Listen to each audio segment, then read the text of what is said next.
Subscribe कीजिए 10th class गणित channel को और बेल आइकन को दबाइए लेटेस्ट वीडियो देखने के लिए। हेलो फ्रेंड्स, चलिए आज इस वीडियो में 5 इंपॉर्टेंट क्वेश्चन के बारे में बात करेंगे। तो सभी क्वेश्चन अलग अलग टाइप के क्वेश्चन हैं और सभी जो क्वेश्चन है वो 2 नंबर के क्वेश्चन है। तो पहला क्वेश्चन है, इसमें दिया गया है कि एक द्विघात बहुपद ज्ञात करना है जिसके शून्य √3 तथा माइनस में √3 दिए गए हैं। एक इसी तरह का दूसरा क्वेश्चन होता है जिसमें हमें एक द्विघात बहुपद ज्ञात करना होता है और उसके शून्यांकों का योग और शून्यांकों का गुणनफल दिया गया होता है। लेकिन इसमें ऐसा नहीं है, यहाँ पर बहुपद तो हमें ज्ञात करना है लेकिन शून्यक दिए गए हैं, शून्यांकों का योग और गुणनफल नहीं दिया गया, शून्यक दिए गए हैं। एक शून्य का √3, दूसरा माइनस में √3। शून्य का मतलब ये दोनों x के मान हैं और बहुपद हमें एक द्विघात बहुपद हमें ज्ञात करना है। तो क्वेश्चन नंबर 1 को हल करते हैं। यहाँ पर आपको जो शून्य दिए गए हैं इनको हम x बराबर लिख लेंगे और द्विघात बहुपद का व्यापक रूप होता है ax² प्लस में bx और प्लस में c। इस तरह का व्यापक रूप होता है, लेकिन ये तब काम आता है जब हमें शून्यांकों का योग और शून्यांकों का गुणनफल दिया गया होता है। तो हम abc का मान निकाल के इसके अंदर रखते हैं तो एक द्विघात बहुपद बन जाता है। लेकिन यहाँ पर हमें दिया गया है कि इसके जो शून्य का वो दिए गए हैं। शून्य का मतलब x बराबर हमें √3 दिया गया है और दूसरा x बराबर हमें दिया गया है x बराबर माइनस में √3। अगर इस √3 को इधर लेके आएंगे तो x माइनस में √3 हो जाएगा और यहाँ पर ये हो जाएगा x प्लस हो जाएगा, ये प्लस में √3। अब दोनों जो ब्रैकेट है इनको हम गुणा कर देंगे तो ये एक बार माइनस में है एक बार प्लस में है। आपको जैसे गुणा करना आता है वैसे कर सकते हैं। तो अगर इसको हल करते हैं तो एक बार माइनस में एक बार प्लस में, तो a² माइनस b² वाली सर्वसमीका लगा देंगे। तो a² का मतलब हो गया यहाँ पर x का स्क्वायर, तो ये हो गया x का स्क्वायर और माइनस में b की जगह √3 हो जाएगा तो ये √3 का स्क्वायर। अब इससे बहुपद बनाएंगे तो x का स्क्वायर होता है x² माइनस का माइनस √3 का स्क्वायर 3 होता है। तो इस तरह से ये एक द्विघात बहुपद आ जाएगा। अब हम दूसरे क्वेश्चन को हल करते हैं। क्वेश्चन नंबर जो 2 है इसमें दिया गया है कि बिंदुओं का मतलब आपको 2 बिंदु मिलेंगे, एक ये है और दूसरा बिंदु ये है। इन दोनों बिंदुओं को जोड़ने वाला जो रेखाखंड है उस रेखाखंड को y-अक्ष किस अनुपात में विभाजित करता है। तो यहाँ पर हमें अनुपात ज्ञात करना है। तो सबसे पहले 2 बिंदु दिए गए हैं, मान लेते हैं पहला बिंदु a है और दूसरा जो बिंदु है वो यहाँ पर मान लेते हैं कि दूसरा बिंदु b है। अब पहले बिंदु के निर्देशांक दिए गए 5 - 6, तो यहाँ पर हम लिख लेते हैं 5 और माइनस में 6। दूसरे बिंदु के निर्देशांक दिए गए माइनस में 1 और माइनस में 4, ये दिए गए। तो आपको इस तरह से लिख लेना है।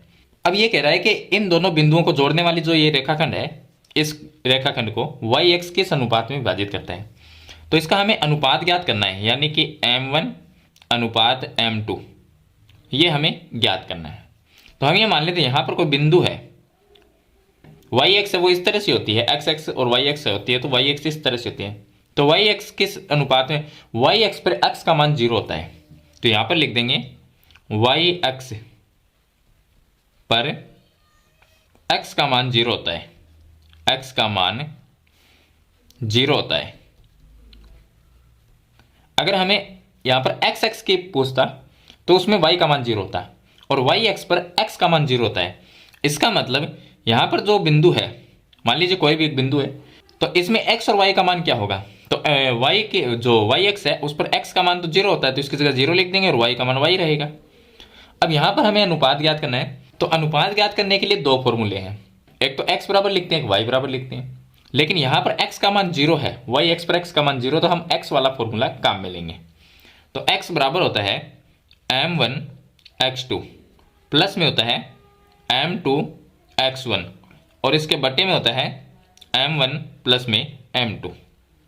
तो अनुपात जो m1 m2 है वो अनुपात है, इसमें x का मान y-अक्ष पर 0 होता है तो इसकी जगह हम 0 लिख देंगे।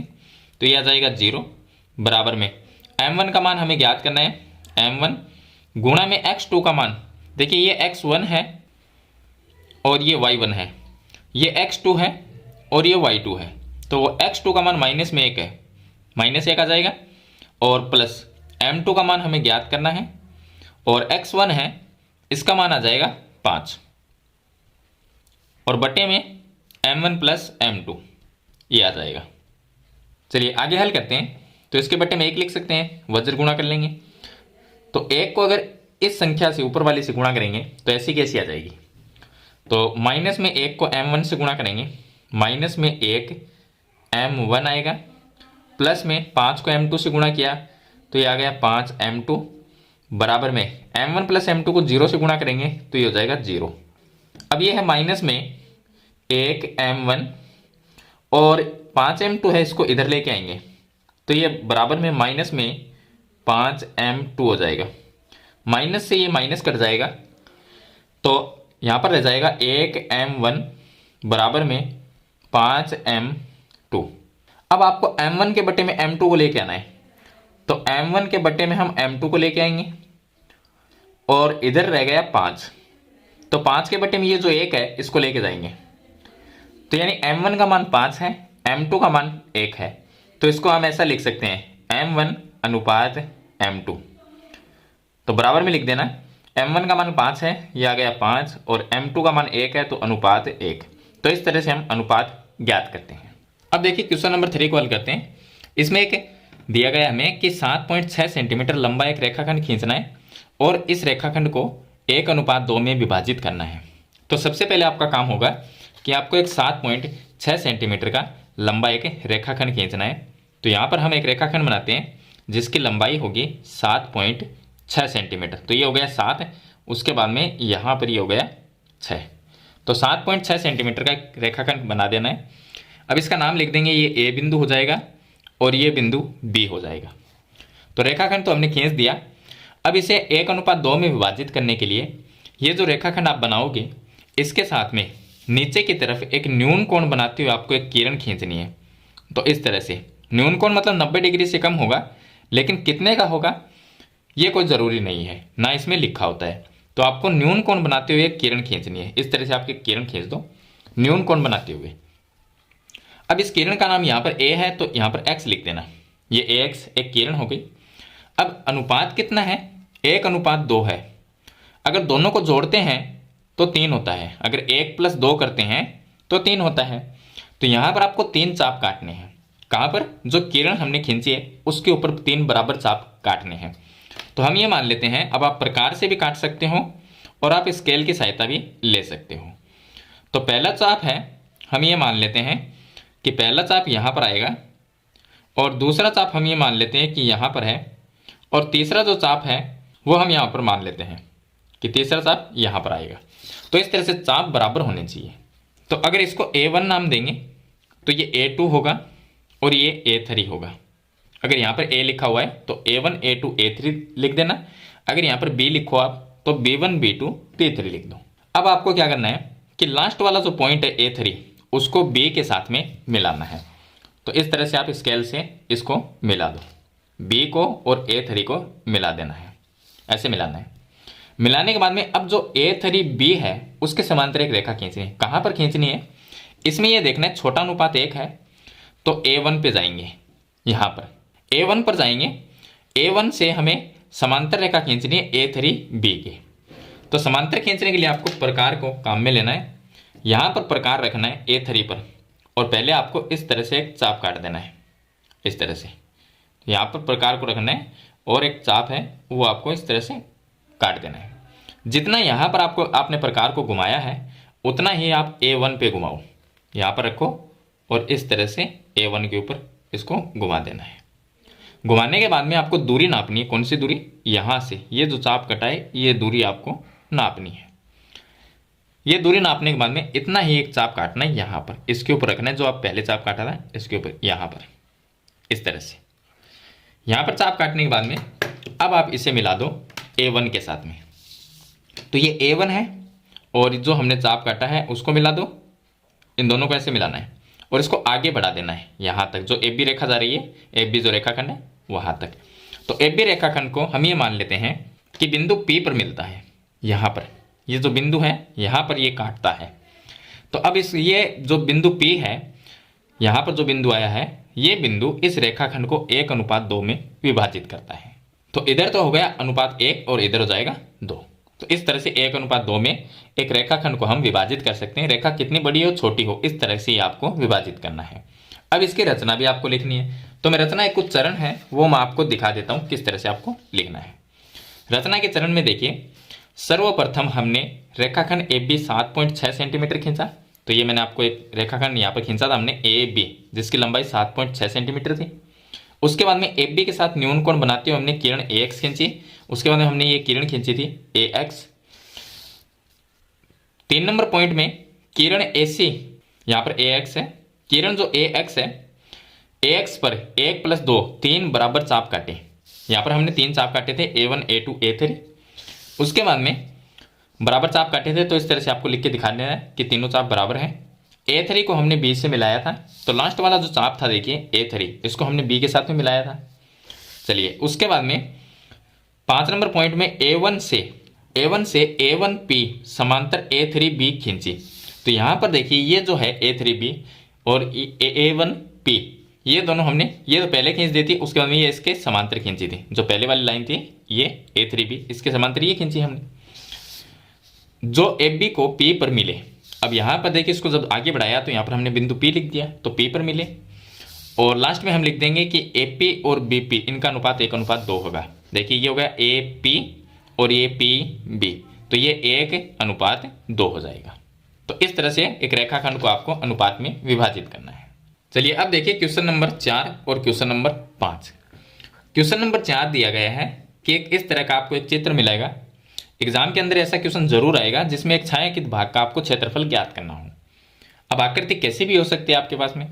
यहाँ पर एक आकृति हमें दी गई है, आकृति में छायांकित क्षेत्र का क्षेत्रफल ज्ञात कीजिए। ये जो मैंने पेंसिल से डार्क कर रखा है, इस भाग का क्षेत्रफल ज्ञात करना है। जहाँ ABCD, ये जो देखिए इसका नाम लिखते हैं, ये A B C और D। ये जो ABCD है ये एक वर्ग है और इसकी भुजा कितनी है, 14 सेंटीमीटर।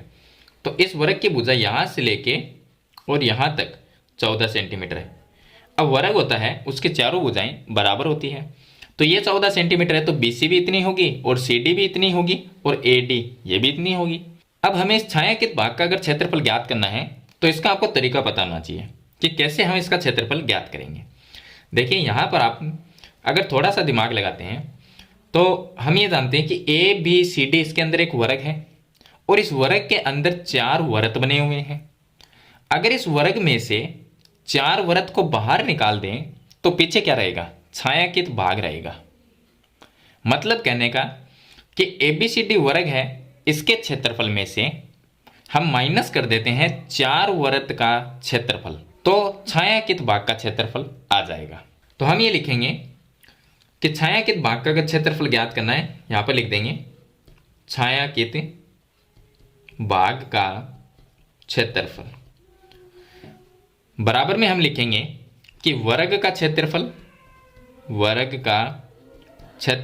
और माइनस कर देंगे 4 वृत्त का क्षेत्रफल, तो 4 वृत्त का क्षेत्रफल ये माइनस कर देंगे। चलिए आगे हल करेंगे। तो वर्ग के क्षेत्रफल का सूत्र होता है, अब ABCD एक वर्ग है तो इसके क्षेत्रफल का सूत्र होगा भुजा स्क्वायर, तो इसको हम लिख देंगे भुजा स्क्वायर माइनस में 4 गुणा में वृत्त का क्षेत्रफल होता है पाई आर स्क्वायर, ये हो जाएगा पाई आर स्क्वायर। अब वर्ग की भुजा तो हमें दी गई है 14 सेंटीमीटर है, तो इसकी जगह हम लिख देंगे 14 और उसका कर देंगे स्क्वायर, और माइनस में 4 की जगह 4 लिखेंगे, गुणा में पाई का मान 22/7 लिखेंगे, और गुणा में अब बात आती है त्रिज्या की। त्रिज्या कहाँ से लेके आएंगे, तो यहाँ पर आप देखो कि ये जो वर्ग की भुजा AB है ये 14 सेंटीमीटर है। इसका मतलब इस भुजा को मैं यहाँ पर बना दूं, ऐसे बना दूं तो भी ये 14 सेंटीमीटर होगी इसके बराबर। लेकिन ये भुजा यहाँ पर बनाने का मकसद ये है कि ये भुजा 2 वृत्त जो बने हुए हैं उनके व्यास के बराबर है। देखिए ये एक वृत्त का व्यास हो गया इतना, और यहाँ से यहाँ तक ये दूसरे वृत्त का व्यास हो गया। मतलब वर्ग की जो भुजा है वो 2 वृत्त के व्यास के बराबर है। तो 2 वृत्त का व्यास अगर 14 सेंटीमीटर है तो एक वृत्त का व्यास कितना आया, 7 सेंटीमीटर आया। अब व्यास अगर एक वृत्त का 7 सेंटीमीटर है तो त्रिज्या इसकी भी आधी होगी, यानी 7/2, तो ये वृत्त की त्रिज्या आ जाएगी। तो यहाँ पर आपको लिखना है 7/2, और आर स्क्वायर लिखा हुआ है तो 2 बार लिखना है 7/2। अब देखिए 2 × 2 ये 4 होते हैं, 4 से ये 4 कट जाएगा, 7 से ये 7 कट जाएगा, 14 का स्क्वायर होता है 196, और माइनस में 22 को 7 से गुणा करेंगे 154 आ जाएगा। अब इनको माइनस कर लेते हैं, तो 6 माइनस 4 करेंगे तो ये आ जाएगा 2, और 19 माइनस 15 करेंगे तो ये आ जाएगा 4। तो 42 सेंटीमीटर स्क्वायर ये आ जाएगा छायांकित भाग का क्षेत्रफल। हमने क्या किया, वर्ग के क्षेत्रफल में से 4 वर्ग का क्षेत्रफल बाहर निकाल दिया, तो छायांकित भाग का क्षेत्रफल आ गया। 5वां क्वेश्चन अगर आप हल करते हो तो ये प्रायिकता का क्वेश्चन है। इसमें आपको छोटा क्वेश्चन भी पूछा जाएगा और इसमें आपको एक बड़ा क्वेश्चन भी पूछा जाएगा।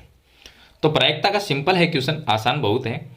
इसमें आपको देखिए दिया गया है, 5वां क्वेश्चन है कि एक पासे को एक बार फेंका जाता है। अब पासे में 1 से लेकर 6 तक अंक होते हैं, तो पासे में कुल परिणाम कितने हुए? कुल परिणाम होते हैं 6, क्योंकि उसमें 6 अंक लिखे होते हैं 1 से लेकर 6 तक, तो कुल परिणाम ही 6 होते हैं। कुल परिणाम 6 हो जाएंगे। तो एक पासे को अगर एक बार फेंका जाता है तो प्रायिकता ज्ञात कीजिए। किसकी प्रायिकता ज्ञात करनी है? 1 नंबर क्वेश्चन एक अभाज्य संख्या की। अब देखिए अभाज्य संख्या की अगर हमें प्रायिकता ज्ञात करनी है, अभाज्य संख्या, तो पासे के अंदर अभाज्य संख्या कौन सी होगी? पासे के अंदर अंक कितने होते हैं? 1 2 3 4 5 और 6। उस पासे में इतने ही लिखे होते हैं। इनमें से अभाज्य संख्या कौन सी है वो लिख दो। तो यहां पर हम अभाज्य संख्या लिखते हैं, 2 है, 1 है वो अभाज्य संख्या में नहीं आती है, 2 है अभाज्य संख्या है, 3 भी एक अभाज्य संख्या है और 5 भी एक अभाज्य संख्या है। क्यों? क्योंकि इनमें या तो खुद का भाग जाता है या फिर इनमें 1 का भाग जाता है। मतलब कि खुद के अलावा और 1 के अलावा किसी अन्य संख्या का भाग नहीं जाता, तो ये अभाज्य संख्या है। अब यहां पर ये संख्या कितनी है? कुल संख्या कितनी है? 1 2 3, तो 3 हो गई। तो अभाज्य संख्या होगी 3, तो इसके अनुकूल परिणाम तो आ जाएंगे 3, और बटे में कुल परिणाम मतलब टोटल संख्या कितनी है? 6 है, तो कुल परिणाम 6 होंगे। तो अगर हम अभाज्य संख्या की प्रायिकता ज्ञात करते हैं तो हम लिखेंगे कि अभाज्य संख्या के अनुकूल परिणाम 3 है, बटे में कुल परिणाम 6 है, 3 का भाग देंगे तो 1/2 इसकी प्रायिकता आ जाएगी। इसी तरह से सेकंड क्वेश्चन को हल करना है, 2 और 6 के बीच स्थित कोई संख्या। तो यहां पर सेकंड क्वेश्चन को हल करेंगे तो हम जानते हैं कि 2 और 6 के बीच में कौन सी संख्या आती है? ये 2 है और ये 6, इनके बीच में 3 4 5 आता है। तो यहां पर आ जाएगा 3 4 5। 2 और 6 के बीच की ये संख्या है, कुल संख्या कितनी हो गई? 3। तो ये तो आ गया अनुकूल परिणाम, और कुल परिणाम हम जानते हैं 6 है। तो प्रायिकता इसकी अगर ज्ञात करेंगे तो अनुकूल परिणाम तो आ जाएगा 3 और बटे में कुल परिणाम आ जाएगा 6। अगर 3 का भाग देंगे तो इसकी प्रायिकता 1/2 आ जाएगी। तो इस तरह से प्रायिकता का क्वेश्चन आपको हल करना है। प्रायिकता का एक ही सूत्र है हल करने का कि अनुकूल परिणाम बटे कुल परिणाम। तो ये थे 5 इंपॉर्टेंट क्वेश्चन। जिस तरह से आपको एग्जाम में क्वेश्चन पूछे जाते हैं उनसे रिलेटेड सभी क्वेश्चन थे, और सभी क्वेश्चन अलग अलग प्रकार के थे। तो मेरे ख्याल से आपको ये 5 क्वेश्चन, इनका हल आपको समझ में आ गया होगा। फिर भी कोई सवाल या सुझाव है तो मुझे कमेंट बॉक्स में जरूर लिखना। वीडियो पसंद आए तो इसे लाइक और शेयर जरूर कर देना। इस चैनल पर नए हैं तो सब्सक्राइब करना। हम मिलते हैं नेक्स्ट वीडियो में, तब तक के लिए थैंक यू।